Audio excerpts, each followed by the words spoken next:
All right, today we're looking at unit conversion. And unit conversion, this does not really show up in the book. This is, as far as I'm concerned, an important topic, though.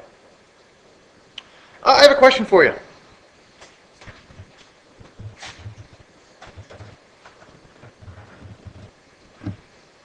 Does 3 plus 2 equal 40?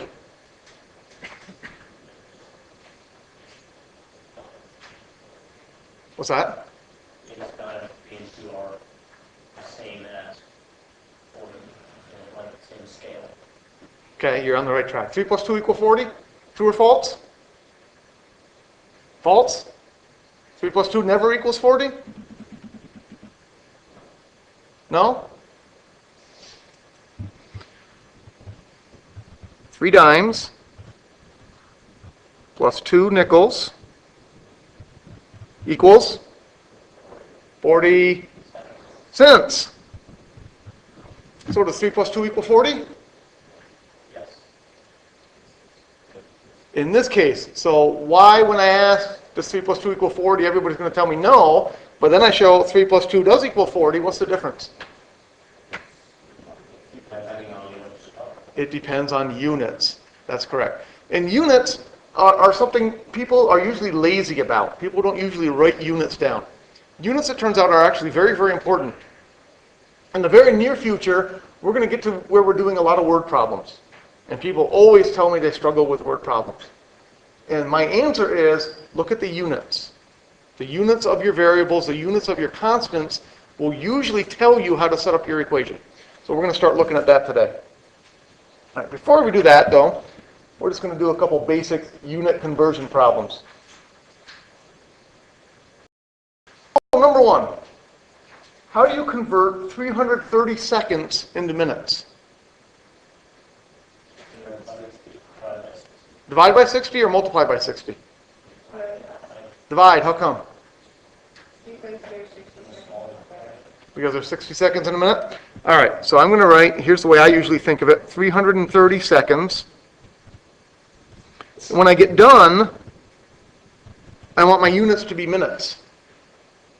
And so I tend to think of these things as fractions. I think of 1 minute equals 60 seconds.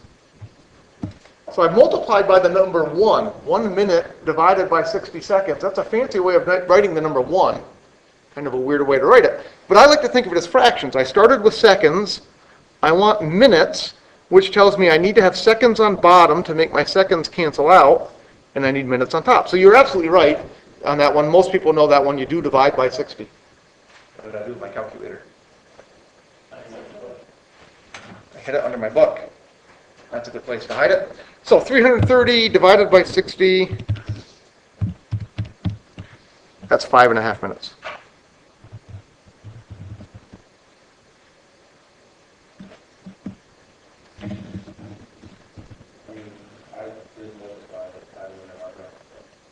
Yeah, if you multiply by 60, you don't get the right answer, do you? You get a very big number, and that's certainly not the correct answer.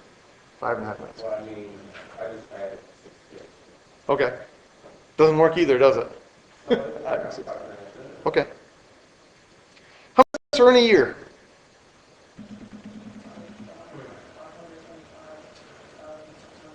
All right. So we're starting with how many minutes are in a year. So we're starting with 1 year.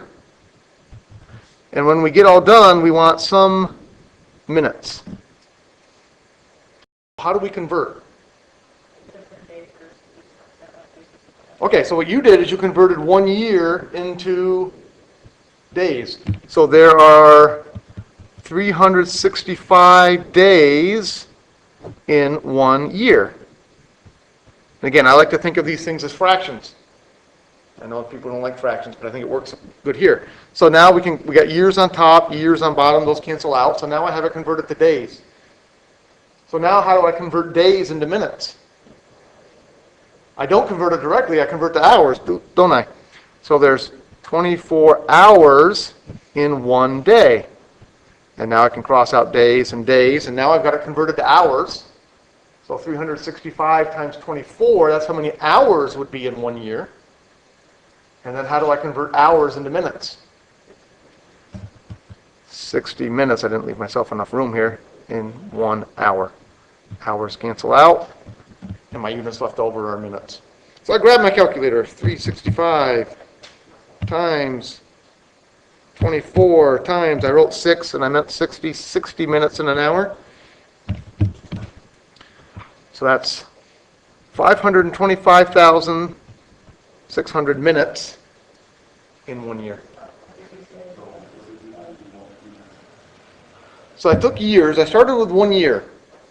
And first I converted years into days. There are 365 days in 1 year. So I had to multiply by 365.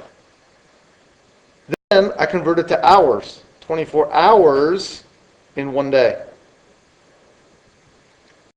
Give me my units of hours. Finally I had to convert hours into minutes, 60 minutes in 1 hour. So I had to multiply by a whole bunch of things. Multiply it all together. Yep, grab my calculator, multiply it all together. Michael. I've seen it before where sometimes the answer can get picky on things like this, like 365.25 days after leave year. Like how picky do you want us to be on problems like this? I would not be that picky. I would assume you would use 365 days in a year. But you're right, technically there are slightly more than 365 in a quarter actually, because every 100 years we do not have a leap year to make up for this. So I'm not going to be that fussy. 365 days in a year. All right, let's jump down to D here. So this one has multiple units. You're given 40 feet per second, and they want that converted into miles per hour. So you're going down the highway at 40 feet per second, and the police officer pulls you over. Is he pulling you over for speeding or pulling you over for going too slow? For speeding? All right, so let's take a look at it. 40 feet per second. When I get all done, I want to have miles on top per hours on bottom. So that's my goal. I'm starting with 40 feet per second, and I want to convert it into miles per hour. How many feet are in a mile? 5,240 feet in 1 mile. All right, so what do I do with that number, 5,240? Do I multiply by that number, or do I divide by that number? Oh. Multiply or divide? Divide. Why divide? Okay, but right now I'm just dealing with the feet. I got the number 5,240 feet in a mile. Do I multiply by that number or divide by that number? I divide. How come? Because I want feet to cancel. So if I want feet to cancel, that means I need to have 5,240 feet on bottom. So units will cancel. Feet will cancel with feet. 5,240 feet is 1 mile. So in order to convert my feet into miles, I have to divide by 5,240. So now I've got my miles on top, mile. Now I need to get my hours on bottom. So right now I have seconds on bottom. I need to end up with hours on bottom. So what do? Okay, so you're going to multiply by what you're telling me is there are 60 seconds in 1 minute. If I multiply by 60, I can cross off the seconds on top with the seconds on bottom. So now I've got it converted into miles per minute at this point, right? Because I would have minutes on bottom. Those are my units on bottom. So that's miles per minute. Now how do I convert to miles per hour?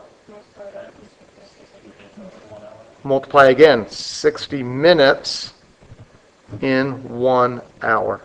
So now I can cross off my minutes on bottom with my minutes on top. And now I think I have it. I look at my units on top. On top I have miles. On bottom I have hours. So I've got to take 40.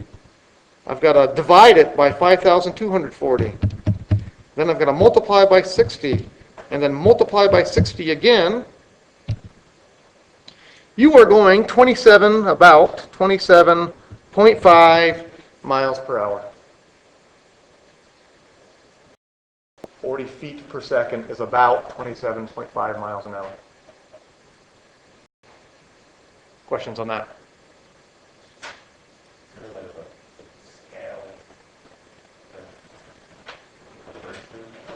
Well, I suppose we could now memorize this. If we start with feet per second and we want to convert to miles per hour, we can see that we always would need to divide by 5,240 and always multiply by 60 and always multiply by 60 again. So I suppose somewhere there probably are big tables that tell you how to make all these conversions. But in general, I don't think you do it that way. In general, I think you go ahead and you just figure it out. All right, I'm going to skip to number 4. Or number 3, I mean. A car completes a 3/4 mile loop in 1 minute and 10 seconds. How fast is the car going in miles per hour? All right, I got a story behind this one. I lived for 11 years in Kansas. And in Kansas, dirt track racing is very, very popular. It's one of the big, on Friday night you go to the football game, Saturday night you go to the dirt track races. That's just what a lot of people do in Kansas. Very, very popular. One of the business instructors at the college I worked was really into the dirt track races. And he came to me one day at lunch and said, I was timing the cars, it was a 3/4 mile loop, they were doing it in 1 minute and 10 seconds. How fast was the car going? And he thought the cars were going like 110 miles an hour. And I said, Tony, I don't think they were going that fast. And so I had a napkin with me and a pen, and I worked it out for him and showed him. All right, so it's kind of the same thing. We have a 3/4 mile loop. We have 1 minute and 10 seconds. And we want to convert to, when we get all done, how do we want our answer to look? We want miles per hour. So when we get all done, oops, you can't see there, can you? When we get all done, we want miles per hour. All right, so what am I starting with? Well, since I want miles on top when I get done, I want my distance on top at the beginning. So what's my distance? 3/4 of a mile. So I got 3/4 mile.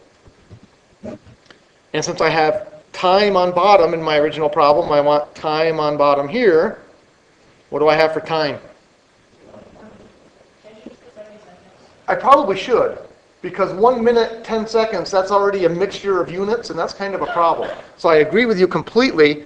I think I want to convert that to 70 seconds right away. This problem is actually easier than part D that we just did, because we want miles on top when we get all done. We already have miles on top. That's a good thing. So I don't have to do anything with the distance units. Miles are miles. Those are good. So all I really need to do is I need to take 70 seconds here and convert it to hours. So how do I take 70 seconds and convert it to hours?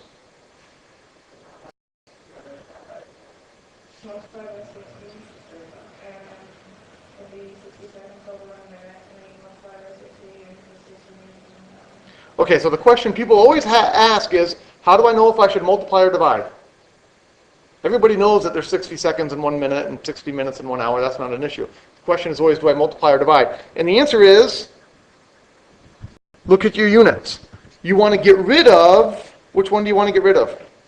Seconds. So in order to get rid of seconds, seconds needs to be on top. Getting rid of seconds, I'm turning them into minutes. So minutes has to go on bottom. So don't deal with the numbers at first, deal with the units, and it will tell you which way to go. Then we know 60 seconds is 1 minute. All right, so that gets rid of seconds. Not quite done though. So again, I need hours on bottom, which means I need to get rid of minutes. So minutes has to go on top so that the units cancel out. And once again, I know that there are 60 minutes in 1 hour. so that tells me what to do. I got to take 3/4, 3 divided by 4, divide that by 70,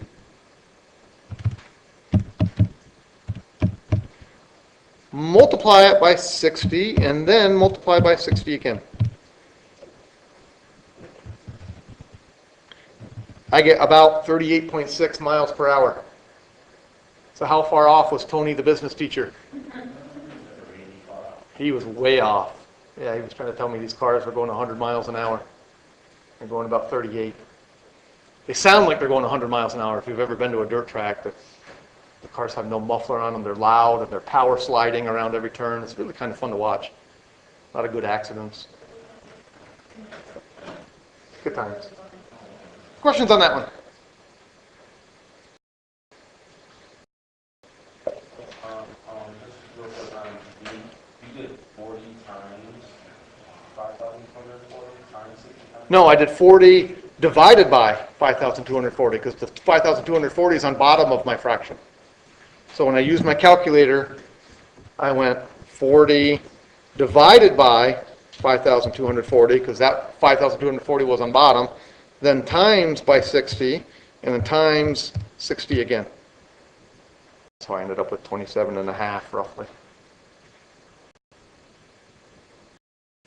And the same with this one. This one I went, well, I took 3/4 and I wrote it as a decimal because I thought that was easier to type into my calculator. So I wrote that one as 0.75, and then I did divide by 70, multiply by 60, multiply by 60 again.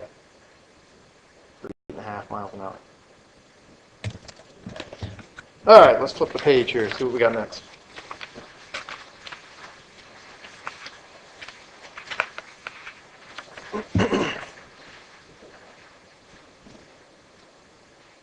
Number 4. Your truck's gas tank holds 18.6 gallons and is 1/4 full. Your truck gets 16 miles per gallon. You see a sign saying next gas 73 miles. Your often wrong brother, who is driving, is sure you'll make it without running out of gas. Do you trust him? Well, probably not, because he's often wrong, so probably not a good idea to trust him. But let's do the math and see if we should trust him or not. So I think what helps here is to look at the units that we have. Your gas tank holds 18.6 gallons and is 1/4 full. So what does that tell you? So you have 1/4 of a tank. So how much gas do you have altogether? Not a whole heck of a lot. That's correct. So how would you figure out how much gas you have altogether? 18.6 divided by 4. So you have right now 4.65, and the units on that are gallons. So you've got 4.65 gallons. Your truck gets 16 miles per gallon. Okay, so that's 16 miles per gallon. So I'm just writing down the numbers that they gave me here and writing down the units that were there. And the next gas is 73 miles.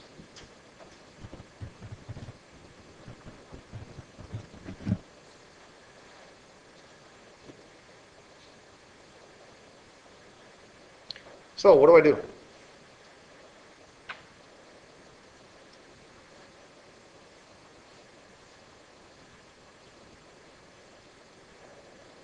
How do I determine if my brother is right or not? Multiply 4.65 gallons by 16 miles per gallon. If I take 4.65 gallons and multiply by 16 miles per gallon, what's going to happen? I would have gallons on top. I would have gallons on bottom. So when I multiply, gallons are going to cancel out. And what's left? Miles. Okay? So again, by simply looking at the units, you can usually get a very good idea of what you should do. We want our answer to have something about miles in it. Looking at the numbers they gave me, if I multiply this number by that number, gallons on top, gallons on bottom, those are going to cancel. I'm just going to have miles left. So 4.65 times 16. I can drive, in theory, 74.4 miles. So do I trust my brother? Barely. It's going to be awful close, isn't it? It's going to kind of depend on a couple of things. What's it going to depend on? If he's a lead foot or not. What else? If there's hills, because if you got to go uphill, your miles per gallon is going to go down.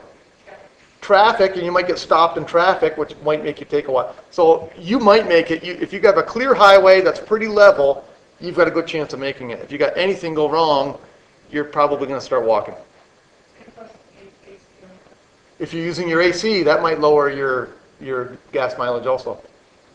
That's correct. Or if you open the windows, it might lower your gas mileage also too. They both lower the gas mileage. It's just a question of which one lowers it more. All right, so will you make it?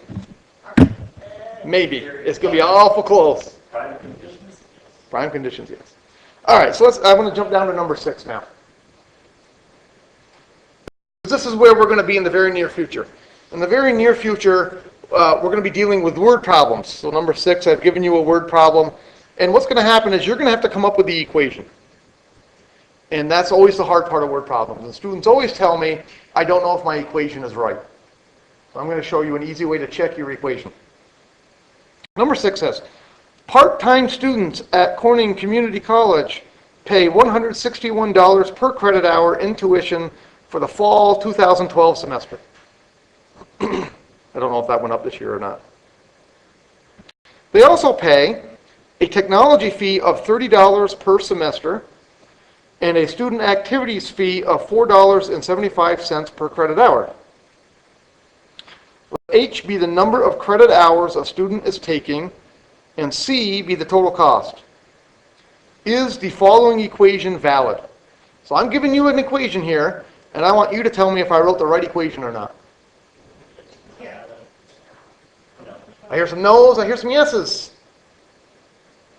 Somebody's right, somebody's wrong. Why do you say no? Because it's 4.75 per credit hour, and if age is equal to credit hours, and then also needs to be tacked on behind 4.75. Perfect. All right, so again, look at your units. Cost. On the left-hand side, what are the units of cost?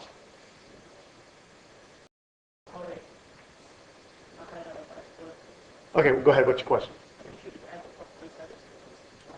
That would be the correct answer, and we'll see why in just a second here. But here's what you should really do. Check your units. Cost. What units is cost going to be in? Dollars. So over here we have dollars. Equals. Whatever we have on the right-hand side, when we look at all of our units, it also has to be dollars when we get all done. So we have the number 161. What are the units on the number 161? Dollars per credit hour. So the 161 is dollars per credit hour. I'm going to put CH for credit hour, I guess. We have the letter H. What are the units on the letter H? H be the number of credit hours. So that looks good, doesn't it? Because right there we have credit hours on top, credit hours on bottom, we have money. So right now we have money equals money. That's good. Plus, what are the units on 30? $30 per semester. And that's just a flat fee, right? 30 per semester. You pay 30 no matter how many credit hours you're taking. So that one's just dollars. So right now we have dollars plus dollars. Dollars plus dollars makes dollars. So that one's good. But I think you're right. I think the last one's the problem. Because what's the unit on 4? It's dollars per credit hour. So is this a valid equation? No, because on the left-hand side, our units are dollars. And on the right-hand side, is our units dollars? No, it's dollars plus dollars per credit hour. That's not correct. So, as people have already said this, what would I have to do in order to fix this and make it a valid equation? There's two choices. I could take the 4.75 and add it to the 161, or I could, I think somebody else just said, Couldn't I just put an H right after the 475? Or you could also put H and then put the 161 and the 4.75 and put those in parentheses. That would be a correct answer too. So there's lots of possible correct answers. So I'm going to write one of them. I think the easiest fix is C equals 161H plus 30 plus 4.75H. That would fix it, because when I put this H here, that would force me to, on my units, put a credit hours back there. Reduce. And of course, I agree with you, we would normally simplify. 161 plus 4.75 is 165.75. H plus 30 is how we would normally write that final equation. Questions on that one?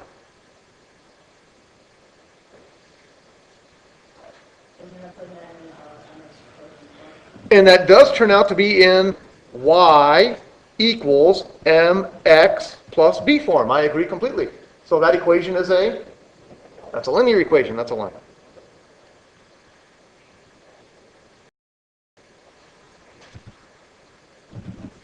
All right, let's get down to number 8 and see if we can make our own equation.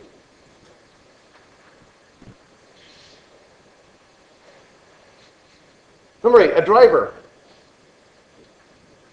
fills. Driver fills her car's 12-gallon gasoline tank and drives at a constant speed. The can consumes, somebody's got to check his typing here, doesn't he? Spell check doesn't check these kind of errors, does it? The car consumes 0.04 gallons per mile. Let G be the number of gallons of gasoline remaining in the tank after she has driven D miles. Determine an equation relating G and D and check your equation using unit analysis. I think the first thing we need to figure out, they gave us two letters here. The two letters are G and D. Which one is X, which one is Y? G is Y, and what tells you that G is Y?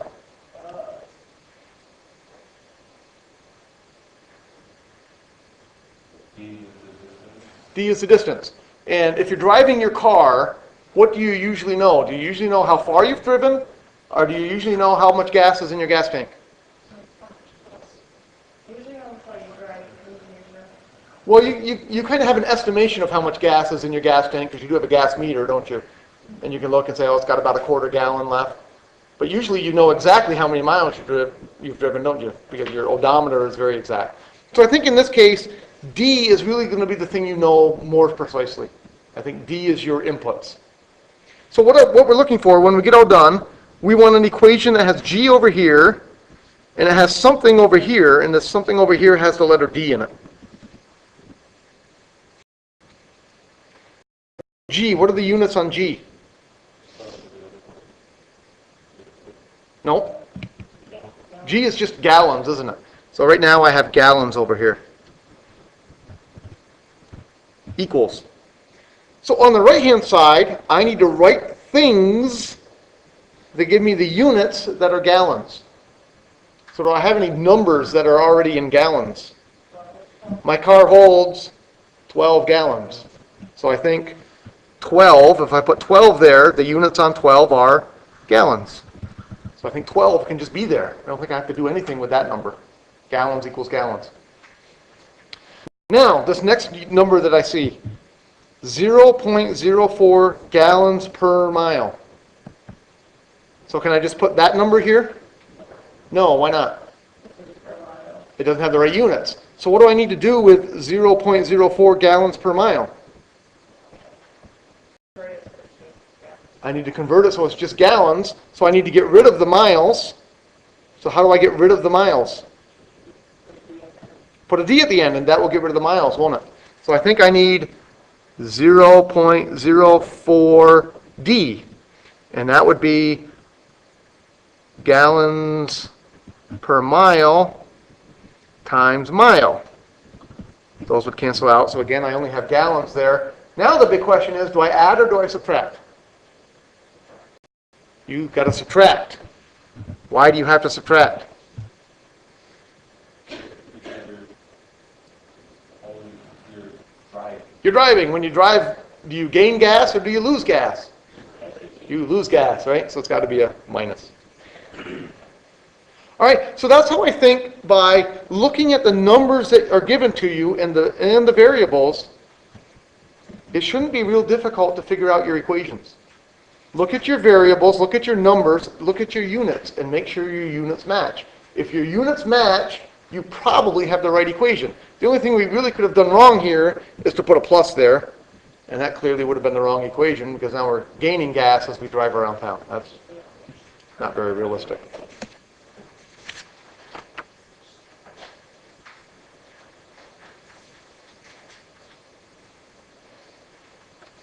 All right, one more. Number 10.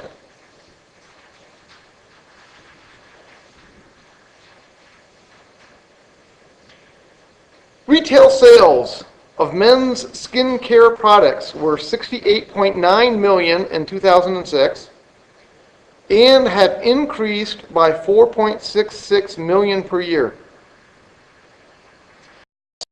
Be the retail sales in millions in the year, that is T years since 2006.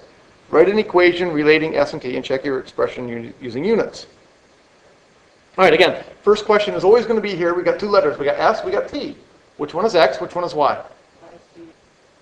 Y is T? X is T. T is time, and time is almost always our inputs. So time is input. So T is pretending to be the X's, and S is output. Which tells me I want an equation that looks like this. I want S equals something with the letter T in it.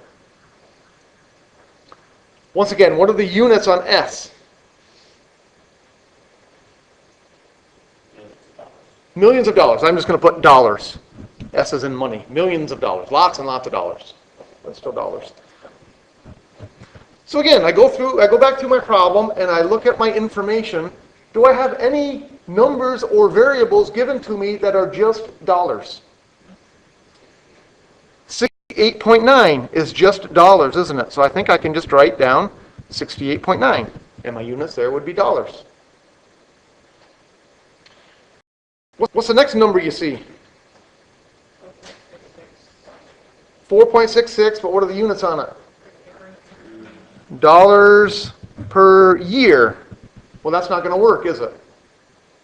So we got to fix it. How do we fix that one?